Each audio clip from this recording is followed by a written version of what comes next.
Hey guys, it's Alex again from GF, and this week we're going to talk a little bit about idioms that pop up in spring, or using the word spring. Spring's a bit warmer, the flowers get out, it's a much more vibrant time of year, and this is reflected in the idioms that we use. We've got 4 of them that all pertain to spring and use the word spring. So let's get into it. So number 1, to get spring fever. Spring fever is a feeling of excitement because the weather suddenly becomes warmer in spring. For example, you could say, I always get spring fever. I always get spring fever. I always get spring fever. Number 2, to spring into action. This means to suddenly start doing something, very active. For example, I spring into action if I have an idea. I spring into action if I have an idea. I spring into action if I have an idea.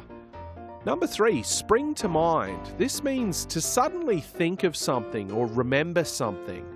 For example, what springs to your mind when you hear of Korea? What springs to your mind when you hear of Korea? What springs to your mind when you hear of Korea? Number 4 is spring back. This means to recover from something quickly. For example, Son Heung-min sprung back from his injury. Son Heung-min sprung back from his injury. Son Heung-min sprung back from his injury. All right, let's check one more time those expressions that we've learned today. Number 1, to get spring fever. To get spring fever. To get spring fever. Number 2, to spring into action. To spring into action.